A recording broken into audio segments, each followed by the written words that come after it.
But we start the show with the boys at Liberty. The week ago, the Bulls pulled off the first colossal upset of the 2025 season. Not only did they beat the defending 5A champs from Southeast Polk, they ran roughshod over the Rams, had a running clock at one point in the fourth quarter. Tonight, they return home to prove they still belong among the elite in Iowa. After that upset win, Lightning moving up to number 2 in the 5A polls, trying to keep that momentum moving forward. Meanwhile, Linn-Mar still looking for that first win under Dwayne Orr, and Liberty can sling it. Reese Reddick options to Logan Lobenthal, sweeps to the home sideline and puts the first points on the board for the Lightning on homecoming Friday. And they're hungry for more. Scott Chandler's calling for the onside kick, and Hank Thompson's got it. Chandler playing his cards right out at Liberty. The Lightning strike again in the second quarter. Reddick got the red, white, and blue lids pushing across the goal line, and it's 14-0. Liberty can't be all perfection. Reddick looking like he gets his arm jostled. Kane Polniak coming down with the interception for the Lions. That might be just what they need to grab some momentum. Trying to get anything to happen. A halfback pass to the goal line, and Adrian Clary, he's going to pick this one off for the Bolts, hang into that 14-0 halftime lead, and the number 2 team in Iowa is out to a 3-0 start. 21-point win. Linn-Mar falls to 0-3. Iowa City West is out to its first 2-0 start since 2020 on the road against Pleasant Valley. PV driving, but Juju Manson, future Hawk, present Trojan, currently with an interception. A nightmare matchup on defense. The Trojans, they're backed up deep now late in the first quarter. Reese Wheeler wheeling and dealing in this economy to Ethan Headings on the edge, and look at him go. So long, and thanks for all the fish. 87-yard touchdown catch, and it's 14-3 West. That's Headings' 5th touchdown catch of the season. Late in the first half, Wheeler on the QB curl rolls left, and he's into the painted grass. His first rushing touchdown of the season, and Iowa City West might just be a problem. The Trojans are averaging over 40 points a game, off to a 3-0 start, and back at Bettendorf next Friday. Liberty is the team that got the state talking after beating the defending champs, but Prairie might be the biggest surprise so far in Class 5A. No recognition in the preseason polls for the P-Hawks. Understandably so. They weren't even a playoff team last fall, but some youngsters coming back to the roster, a few off-season additions, and a matchup nightmare in David Faison. This Prairie team has the attention of the state's voters. Hawks are on their home field tonight against Bettendorf. 2 straight losses to the Bulldogs for Kyle Knock and the Hawks. First home game of the season tonight for Prairie. The Hawks, on their opening drive, they stall out, but check out kicker Junior Boxa. In the clearing stands a boxer and a fighter by his trade. A 40-yard field goal, career long for the junior, and with a couple of Hawkeye coaches on the sideline, Kelvin Bell and Seth Wallace, starts to take the vibes of a Hawkeye game. Defense and field goals dictate the first half. Bettendorf driving, or are they? Wesley Coppice. Ball just drops right into the breadbasket for the interception, but on Prairie's ensuing drive, they're going for it on 4th down. Ball tipped at the line of scrimmage, and Wyatt Frecking pulls down the INT. Honor among thieves. This game's Prairie with a 3-0 lead at the half. Bettendorf finds rhythm in the third. In the red zone, Jack Wessel on the receiving end of a touchdown. Bettendorf scores on 2 straight drives, trying to take a 21-3 lead late in the third, but Max Schwieger on the goal line for another Prairie pick. Hawks taking some energy off of that pick, driving 80 yards down the field. And you know my mom's favorite PBS show, Call the Midwife. Dawson Call, the transfer from City High, with his first touchdown as a P-Hawk. Prairie cuts the lead to 14-11. But both offenses stall out in the fourth. Prairie with some missed opportunities tonight, and they take their first loss of the season, 14-11 at the hands of Bettendorf. History tonight at Kingston. Kennedy and Waukee meeting for the first time in the history of their teams. But we're going to skip right now to Jefferson and Waukee playing, Jefferson and Indianola playing over in Capital City. After Jeff had a fumble recovery for Caden James, nothing happening now on offense, though, for the Jayhawks. The Indians putting up some late scores, and they're going to win this one by 20. Jeff drops to 1-2 this season with their 31-11 loss to the Indians. Now we've got some scores from Class 5A. City High was down just 7-6 at halftime against number 1 Waukee Northwest, but the defense can't handle the Wolves' second half push. 49-13, and the Little Hawks will go to Cedar Falls looking for that first win next Friday. The Tigers, they got spooked by Senior tonight. They were down 17-7 against the Rams, but scored 17 unanswered to pull off the 7-point win. A lot still to cover here on week 3 of the OT. Xavier and Clear Creek Amana are fighting for position in the 4A polls. We've got Xavier's favorite son here to break down tonight's battle of unbeatens. And another pair of perfect opponents on the field in Solon. Our game of the week takes us to the historic rivalry between the Spartans and Mount Vernon. This game taking on more intrigue than most years. In this matchup, Patrick Smith has highlights when we return on Eastern Iowa OT.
Okay, all right, cool. Don't put that on the news. Thank you. Get on somebody. Come on.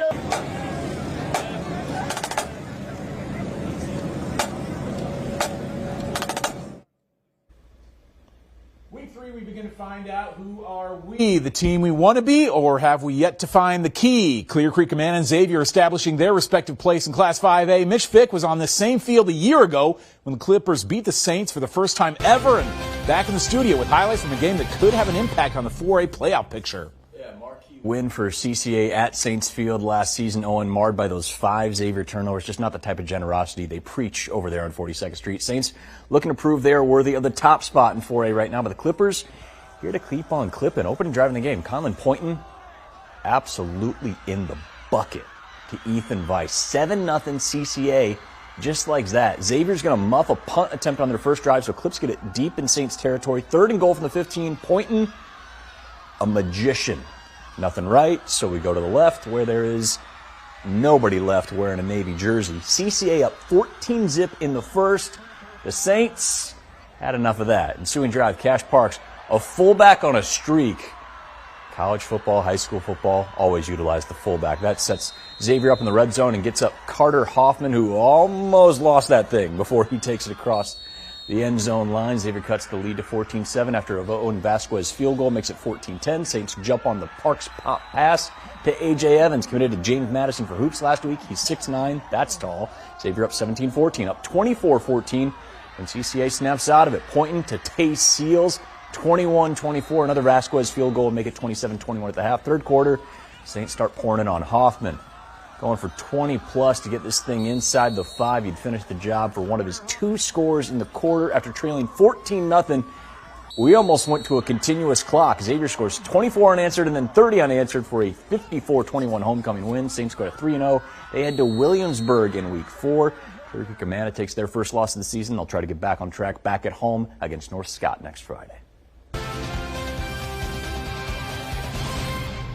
Well, the Saints are making a case for the top spot in 4A. Out of nowhere comes Decorah, also unranked to start the year. The Vikings have scored 91 points in their first 2 games. Tonight in Dubuque, it's a ruckus at the Rock Bowl. The Vikings' elite offense against a Wahlert defense has just allowed 6 points this year.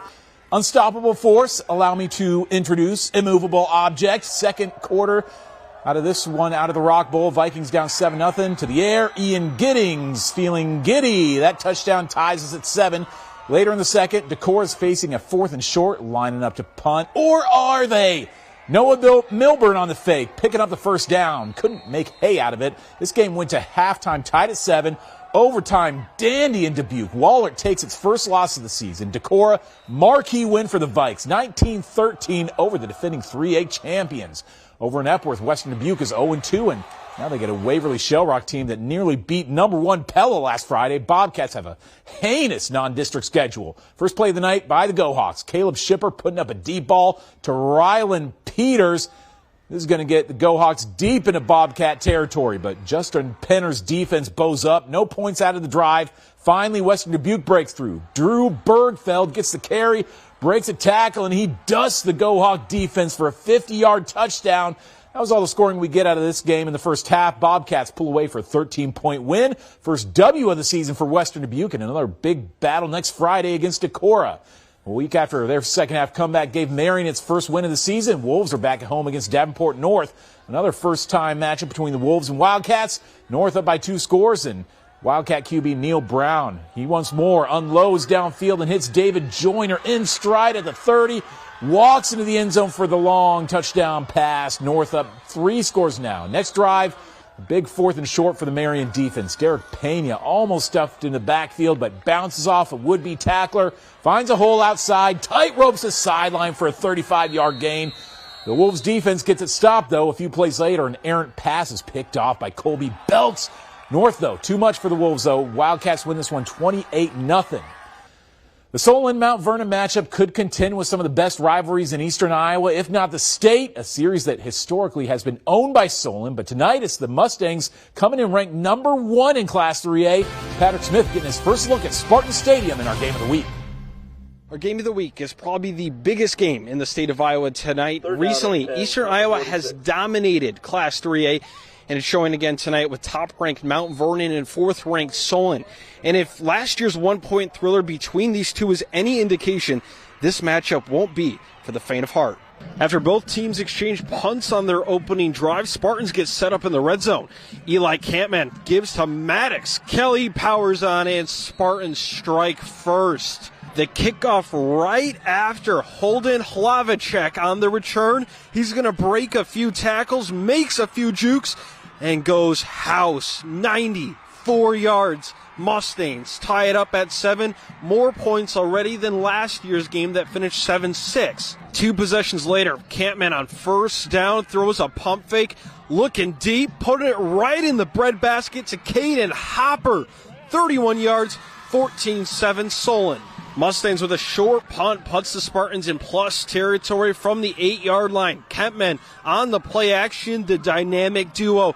Kempman to Kelly, Spartans opening the door, 21-7 at the end of the half. Third quarter was all tush-push, so we go to the 4th. Spartans in the red zone. Kelly gets the handoff, cuts it right, watch the effort, gets touched at the 6-yard line and muscles his way in. Spartans up 21. Mount Vernon did quickly score, but watch out for the Spartans on 3rd and 5. Kempman connects with Owen Bach. He breaks a tackle, makes a man miss. He's into the secondary, will take it all the way home. 77 yards. That's the dagger. Solon, another monster week, another monster win. I mean, it means a lot. You know, I think the kids get jacked up for it. They're only 9 miles apart. You know, pretty similar schools as far as academics, athletics. The kids know each other pretty well. They grow up, you know, and, you know, one of the things that I thought I saw out there tonight was really good sportsmanship too. And that's what makes it a good rivalry. I think there's some mutual respect there. It's like telling the coach, like, I think this play will work. And so I was like, I'm going to score. And so I was like, so I called the play. So I was like, I got to score now. I called it. And when he came there, I was like, oh, God, I don't think I'm going to score. And then I just kept running. And I guess, you know, I got in somehow. So down goes number 1. The Spartans take care of business, 35-20 the final. Reporting from Solon, I'm Patrick Smith for Eastern Iowa OT. Couple more to get to from Class 3A tonight. Indy graduated some really good players last year, but haven't missed a beat. 18-point win over Crestwood, and they're 3-0. Same deal for West Delaware, who's only allowed 12 points through their first 3 games. They're 3-0 with a big one coming next week against Wahlert. Back to this Kennedy score we promised you. History at Kingston. Kennedy and Waukee meeting for the first time in the history of their programs. Cougars trying to send the Warriors out to an 0-3 start. Kennedy driving, ball gets deflected, hits a receiver in the face and lands in the hands of Vincent Johnson for the Waukee INT. Waukee now in the red zone. Ben Hobb gets the carry, and he's driving, and he's driving, and he's still driving, and he's still driving, and he's driving some more, driving still, stacked up at the 10-yard line, but eventually pushes his way across for the score. Waukee with a 7-0 lead. Kennedy finds a little rhythm late in the half. Braden Peck slipping through receivers. He gets to the goal line and ties the game at 7. Second half, Waukee with a 10-7 lead, and they extend with another touchdown from Hobb, his second of the night. Waukee picks up its first win of the season, and the Cougars drop below 500, now 1-2 this year. Week 3 means a chance at number 42 for our friends in Grundy. Will a win streak extend, or is it the end of the party? Plus, Regina may be back, but before we crown the Regals as one of the best in 1A, they'll have to beat an Alburnett team that's starting to get some attention. More to come after the break on Eastern Iowa OT.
We're going to go into the boundary, okay? Nick, let's get money. Hell yeah. Hey, we're going tight, 3 over, okay? And I'm going to go 48 toss Miami. Mustang left yoke, 34 ISO. Mustang left yoke, 34 ISO. Mustang left yoke, 34 ISO. Week 3 on the OT, we go to Grundy County. Grundy Center has ground and pound their way to 41 straight wins. Coach Zajac hates talking about the win streak, but as long as it's a win streak, we're going to talk about the win streak. It's on the line tonight in Dike. This Wolverine team might be Grundy's biggest football rival at the moment. Rematch last year's 1A state championship, which the Spartans won 28-7. They won 5 straight over Dike. First drive for the Wolverines, going for it on 4th down in the red zone, but Judd Jarofsky gets up for the pass breakup, and Grundy takes over on downs. 95 yards later, Grundy gets 6. Pete Lebo right up the gut for the touchdown, and Grundy's got its groove back. Midway through the second, Lebo, sheer tyranny of will, bodies a defender and gets the Spartans down near the goal line. A good setup for Jarofsky. He ends the drive with a touchdown, one of the absolute best QBs in the state. It's a 14-0 Spartans lead. Jarofsky can do no wrong. Later in the second, he's going to find open space for his second touchdown run of the night. Grundy got a running clock moving in the second half. The last team to beat Grundy in the regular season was Dike-New Hartford back in 2021, but that's not happening tonight. A 28-point win, so the Spartans keep climbing the ladder, now into a tie for 7th on Iowa's chart of the longest win streaks in state history. 2 more wins will move them into the top 5. 8 more would make them only the 3rd in Iowa history with a win streak of 50 games or more. Regina, one of the most storied programs in Iowa high school football history, ranked 3rd in 1A and playing host to an Alburnett team with very little football tradition. The Pirates are making some noise this year, though. After a couple of shutout wins, they've climbed to 4th in 2A. If you were still sleeping on the Pirates, consider this your wake-up call. Alburnett gets the opening kickoff. Lakin Caves. This kid is a superstar. Scored about every touchdown for Alburnett this season, and he's off. First play, first score, a fierce stiff arm.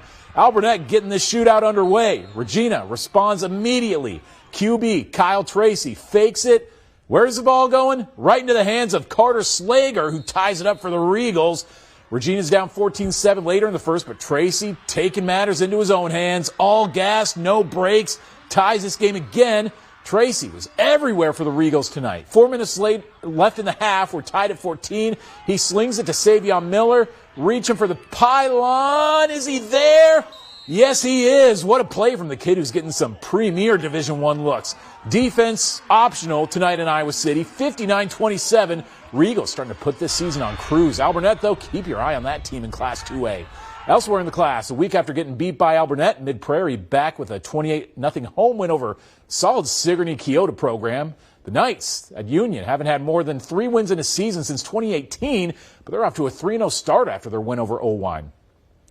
Well, last Friday, North Linn pulled off a win that shook Class A to its very core. A 16-0 shutout over that Maquoketa Valley team that some had ranked number 1 in the state. Could this finally be the season that North Linn puts together a championship caliber team? We'll find out more about this team tonight at home against the 2-0 East Marshall team. The team that the Lynx have never lost to. Defense coming to play. East Marshall, QB drops back under pressure and sacked by Jack Garricky and Tate Woods. Offense trying to strike first. Will Sommerfelt finds Nolan Woods for a big first down into the red zone. Now 4th and goal. Sommerfelt rolls, heaves up a prayer, but it's batted down to the goal line. The game still tied at 0. East Marshall quarterback Jackson Boswell, a few drives later, dropping back under pressure, and he heaves this one up, overthrows the receiver straight to Braden Wheatley, who's not satisfied with just a pick, powers out of a tackle and weaves his way to the end zone for a pick 6. Lynx end up with a win, beating East Marshall 28-13. 3-0 start now for the Lynx. Another couple of scores in Class A. A week after getting shut out by North Linn, Maquoketa Valley picks up a solid win over Beckman, who plays a class above them in Wapsie Valley. We got to get out and see the Warriors before long. They hammer North Cedar tonight, and they're 3-0 to start the year. And an 8-man ball, land's sakes, look at this final from Montezuma and Iowa Valley. The Braves drop 64 points and lose. 147 combined points out in the zoo tonight. Nolan Kriegel, that kid is appointment television if they were ever to televise 8-man football. And Gladbrook-Rhinebeck, hard to shut out anybody in 8-man ball, but the Rebels have 2 shutouts this season, only giving up 6 points over their first 3 games. Week 3 is about to take a knee. Before we flee on the OT, our play of the week is coming up as we close out another week of high school football. Stay with us.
Week 3 on Eastern Iowa OT, the key to our glee, a mostly clean show and another week of piecing together this great and magnificent puzzle that is the 2025 football season. Closing out our show, our play of the week, and it's got to go to the kid who's done absolutely everything for Alburnett. If you want the most valuable player in Iowa, this kid's got a strong case for it. Lakin Caves returned its opening kick for a touchdown. Watch this stiff arm coming. I cast thee out. Caves had another 2 touchdowns on the ground tonight. Through 3 games, he scored a combined 10 touchdowns. Lakin Caves is the real deal out in Alburnett. That's going to do it for another week at Eastern Iowa OT.